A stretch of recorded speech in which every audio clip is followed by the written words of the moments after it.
Yo, peace. It's the God Allah King Wize. On this Knowledge Day, I'm on YouTube Live over here, on Facebook Live. Really not gonna be long. I'm just coming to elaborate on some things on this Knowledge Day. You know, it says Earth Appreciation Month. March says Earth Appreciation Month. So I'm saying Woman Appreciation Month. Because for me, I don't celebrate Valentine's Day. So for Earth Appreciation Month or Women's Appreciation, now it's when I like honor my queen during this time frame right here. I be on the Allah will manifest time.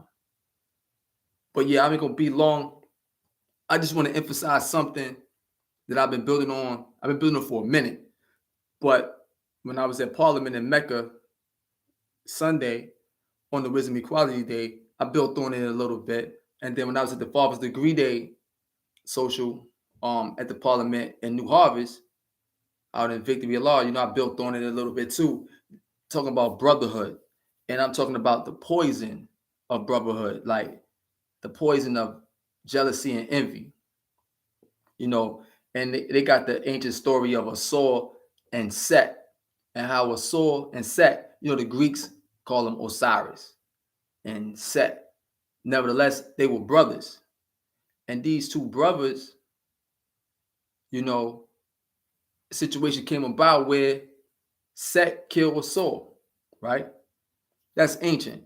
Then we go up a little further in the history, and you have Cain and Abel, two brothers, right? Out of jealousy, Cain killed Abel.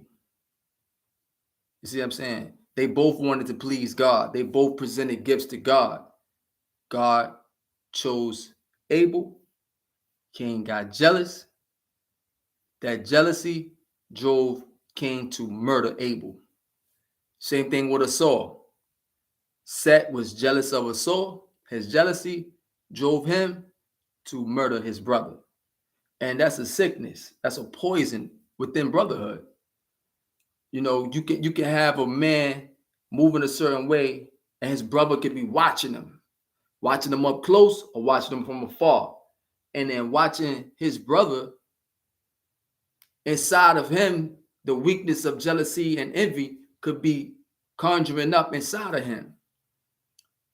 And so the more he see his brother shine, the more he see his brother move a certain way that shows the appearance of success, especially if it's showing the appearance of material success. Or it can even be attention. Like some people get caught up on fame. And, some people get caught up on like wanting to be down with shit. And so in all this going on, you can have this jealousy thing brewing. It could be brewing. It could be, being drawn up inside of a man. And then you can have a man that's weak act out on it. You act out on that jealousy and envy. So, you got to kill that weak shit right there, yo. You know what I'm saying? That shit weak as a motherfucker, yo. One thing about me, I don't be jealous of no man. Like when I see somebody moving a certain way or whatever, like they winning, yo, it's like peace. You know what I'm saying? All praises due, yo. Like I ain't no hater. Word, yo. I ain't no fucking hater, yo. When I see, I'm telling you, especially when I see my brothers shining. When I see my brothers moving and getting in a certain way, I'm happy because I experienced that joy through them. Because I want for my brother what I want for myself. And that's success. That's love, peace, and happiness. And yo, you would be surprised at how many dudes you could be around, or niggas, you understand?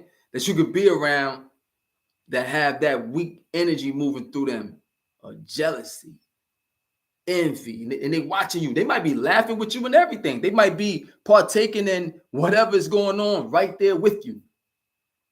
But the whole time, there's a subtle, weak flow taking place inside of that person. They wishing they could be like you. They want to experience the attention that you may be experiencing. And then they like will smile in your face shake your hand, even dap you up or whatever.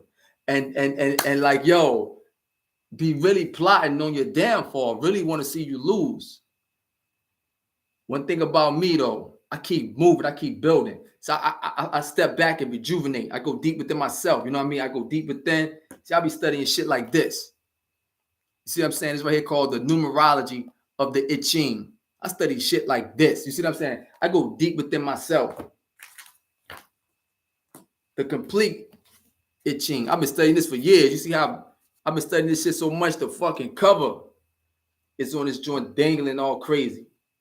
I had this when I was locked up studying this type of things, man. You know, but I also study stuff like this. Naked Money. A revealing look at what it is and why it matters. Just breaking down the history of money, yo. Just breaking down the banking system. Just breaking down, you know, the international movement of the money flow. And, you know, what really is money, what's wealth, what's riches. That was just breaking down, you know. But yeah. Then, you know, you got to have this right here. My life as a 5%er, a 36 chamber disciple. This is my work right here. You know, and so, but that's what it's about, man. You got to keep feeding your mind positive energy. This is the knowledge day. Take it to the root. All things begin in your mind. It starts inside your mind with a thought. It's spark.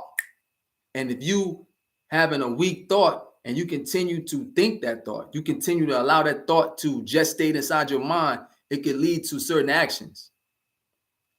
And then once you commit the actions, yo, you can't take them back.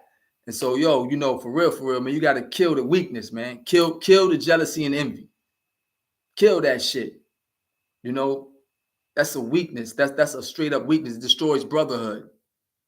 And stop being in competition with your brother, man. Yo, if you want to compete against these motherfucking wicked ass, you know what I'm saying, these wicked devils, yo. You want to compete against somebody? Yeah, like if you really want to show me, like you want to show you like you really doing something, compete against these devils. Yo, why you want to compete against one of your brothers for? I mean, sometimes they have what you call friendly competition, right? You can have a friendly competition, that's cool. Yet when you get into the competition, right, and it becomes personalized to where you attach to winning at all costs against your brother, you begin to compromise your integrity. You start to do some shit that, you know, take you away from who you really are, just to obtain some material gain or just to be able to say you won. Yo, I won. I was successful. Yeah, at the end of the day, yo, you might have lost your soul. You might have lost the ability to look yourself in the face in the mirror. You know what I'm saying? And really look at yourself and say, you know what, man? I'm a motherfucking man. Like, yo, I'm a real man. I'm God. You know what I'm saying? I'm the God. I'm true and living. But, you know, you can have a coward individual, right? They can't even look you in your eyes. You know what I mean? They can't even look themselves in the mirror because they're dealing with a certain form of weakness. For real, you know, all of that shit, though, it's a poison. But I'm not going to be up here long because, you know, I'm you know, got some other things I got to take care of. But that poison, man, jealousy, envy, watch that shit, yo. If you watch that shit, I think that's a trait that exists as a child. Like, I don't think I know. Children move with that energy because they haven't developed their will yet to discern between what's really what. So, you know, as a child, you insecure. As a child, you know, depend upon those that's around you to provide for you things that you can't provide for yourself. So therefore, you're vulnerable to a lot of shit. So you get attached to shit. You know what I'm saying? That's my ball. This is mine. This is my toy. You don't want to share that shit as a kid, right? But as you grow and mature, you begin to understand that the greatest joy that you can experience through the interaction of your brotherhood, the interaction of your family, and having sharing, you know, y'all sharing in responsibilities, y'all sharing in, you know, taking care of certain things. And then in the harvest, or when it's time to reap, you know, from the work that you put in, the seeds you sown, now you can reap And so now, man, you know, that's how you keep the joy and the success moving. And everybody can win. See, it's set up for everybody to win. Life is set up for everybody to win.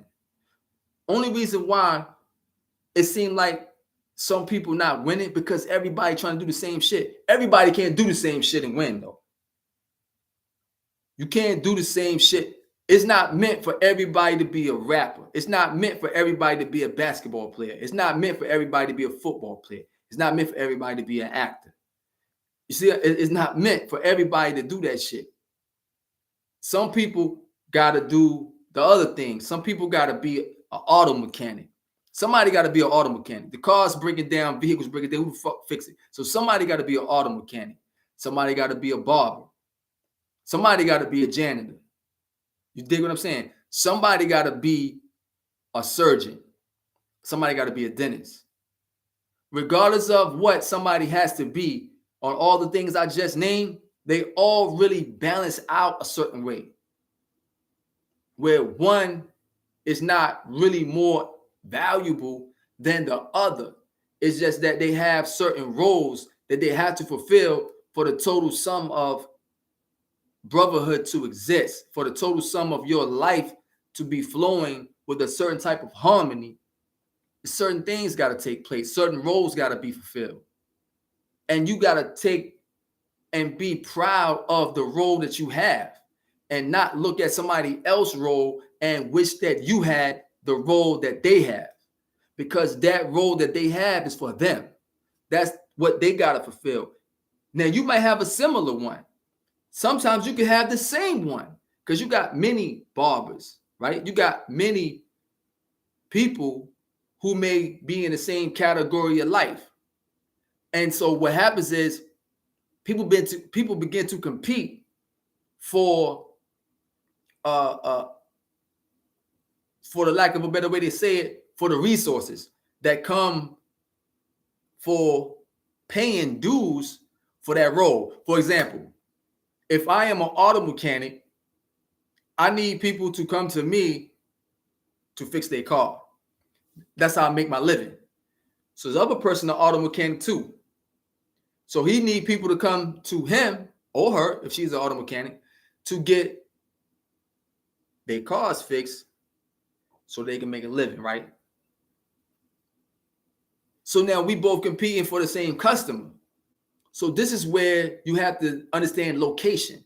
So if we are all in the same area, then we competing for the same people. But it's a way you can balance this out, because if you set up a certain type of system of, okay, like, yo, I remember back in the days when I used to be hustling on the block, right? And me and my dudes would do some shit like this. Like, yo, you get these 5 sales. You got those 5, I get the next 5. You see what I'm saying? And then we keep it moving like that. You get the next one, I got the next one. You get this one, I got the next one. That's a system right there that creates certain type of equality to balance out the competition from where it's a competitive, there's nothing wrong with competition.